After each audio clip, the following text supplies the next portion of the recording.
cold where it was a mix of a cold, the flu, a little bit of drug detox.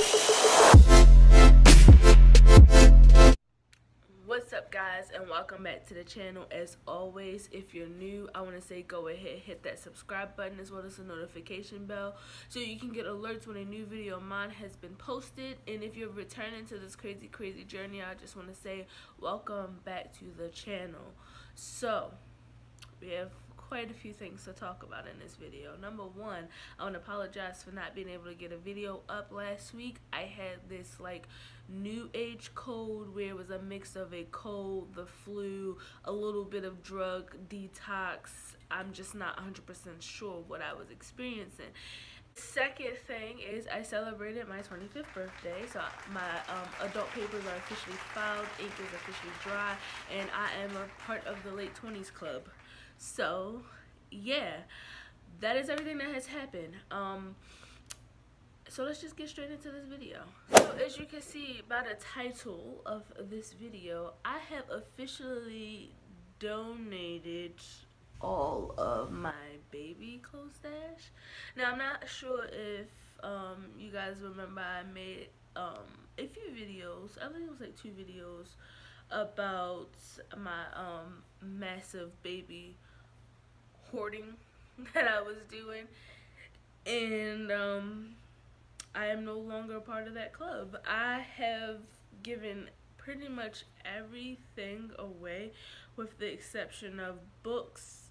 I want to say it's like 3 onesies I probably still have, and 2 announcement shirts, one for grandma, one for granddad, and that's all that I have. Literally, that's all that I have. Now, I know when I had made my TTC update, I kind of talked about like discouragement and stuff like that I was dealing with and why I kind of stepped back from social media, but I did not talk about a few things that happened while I was off of social media, and getting rid of most of my baby clothes was one of them. And when I did it, I was less like, all of this shit gotta go. Like, that's literally what happened. And this is the crazy thing about it.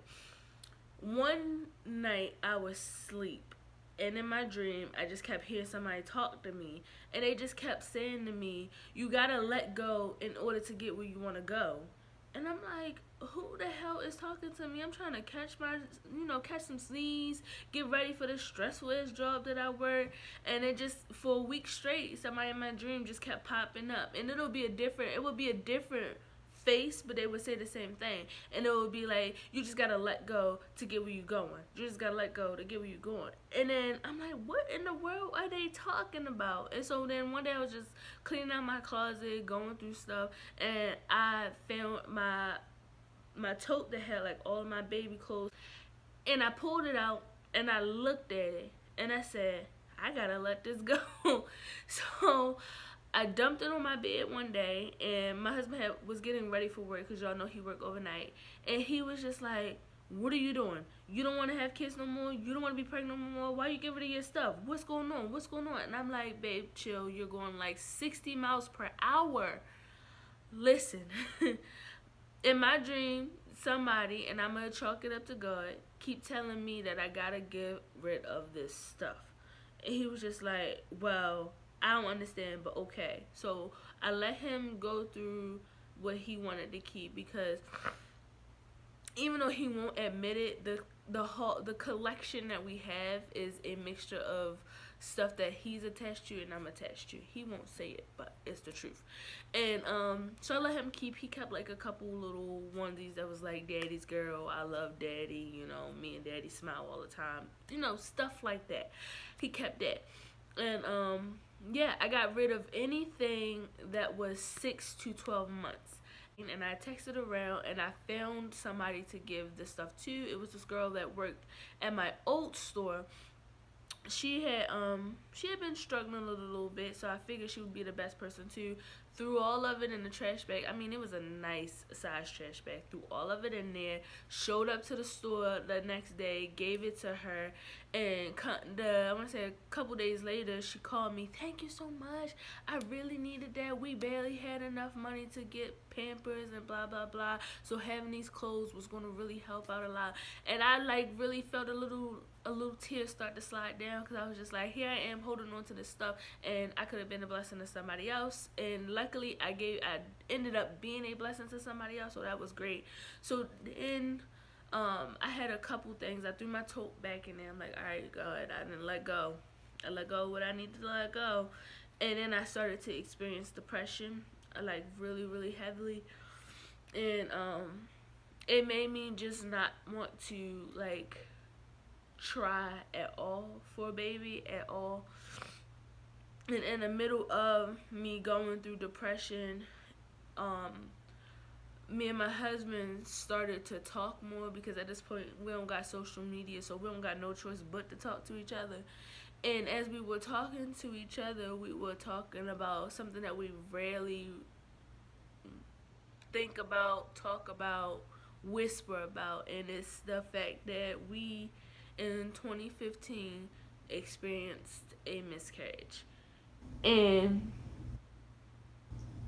I really think that me giving my baby clothes away and really listening to that voice that was in my dream allowed me to get to the point where I am now, where I am no longer in that depressive state. I have a clear mind. I'm feeling better about myself. I'm feeling better about my relationship. And I'm at a point where I'm not hurt anymore about the situation. I thought that I was over the whole miscarriage, because us as women, sometimes we just go through what we go through, powder our faces and put a smile on it and pretend something never happened. Not all women are like that, but I am definitely one of those women. I push stuff down deep inside, pretending I'm over it, and then in my actions it'll show that I'm not over it. And that's what was happening with this whole TTC journey. That's why I was at a standstill, because God was letting me know, you have to deal with the loss of your child before I can grant you another child.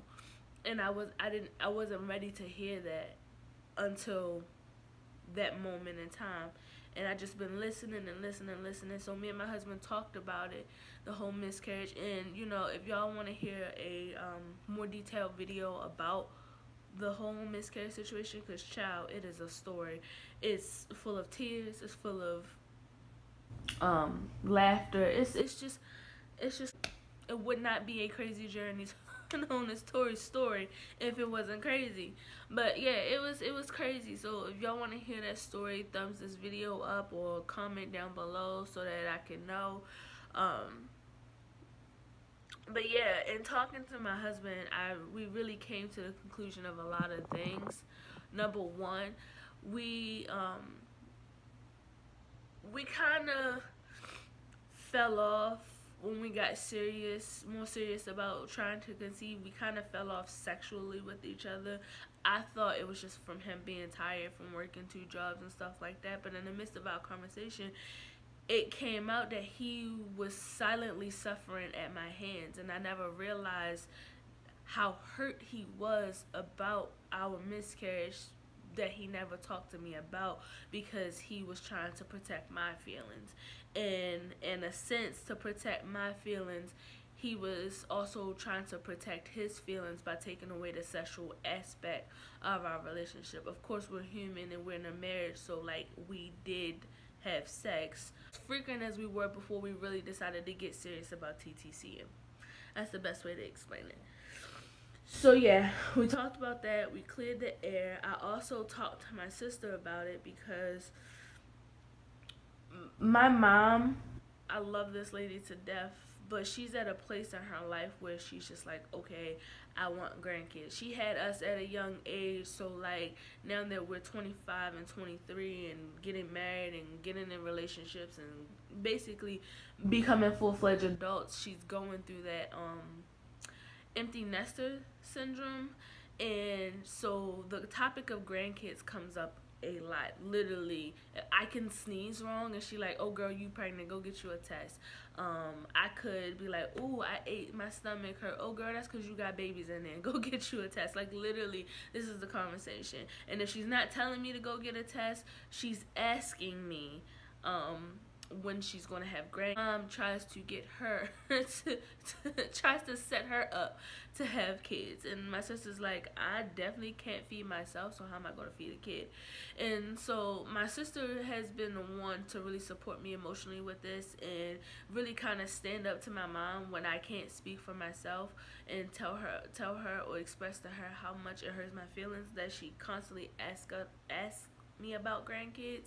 And so when I told my sister about my miscarriage situation, she kind of did something that I wasn't expecting to happen. And I don't know if it's because like she's training in school to be a psychologist, but it really was something that I needed. She said, I kind of figured something like this happened, but I didn't feel it was my place to further ask questions. And then she further went on, and this is what blew my mind. She said, I feel really honored that you felt comfortable to bring this to my attention and to confide in me about this. And when she said that, girl, I fucking cried my ass off like I was watching Titanic for the first time, because I held that in so long. Because one, when I did get pregnant, me and my husband wasn't married. I think we were engaged, but we were not married. And we had a lot going on at that time. A lot going on. And it just wasn't the right time. It wasn't the right time for us to be parents. And that's what me and my husband even talked about in our conversation, that if we would have been successful in having that pregnancy, we would probably not be together at all, because of the amount of turmoil that we had experienced in that chapter of our life. So even though we got pregnant, it wasn't the right time. And honestly, talking about this miscarriage situation and getting rid of my baby clothes stash has been a therapeutic experience, because now I'm at a point where I'm like, okay, one, I can stop saying to people or to myself that I've never been pregnant, because I really have been pregnant. It's just I have not had a living child, which is fine with me. But it also made me feel more confident in myself, in the fact that I can be a mother. I can bring life into this world, because I was at the point where I was going to bring life in this world, just didn't work out. It wasn't her time. And so happy to have taken the time to really deal with my grief. I lost a child, and it's crazy to say that, but it's the truth, and I'm owning my truth. I lost a child. Y'all know how I always end the video out. Don't be afraid to be your own pro, because at the end of the day, you define you. So until next time, guys, I'll see you later.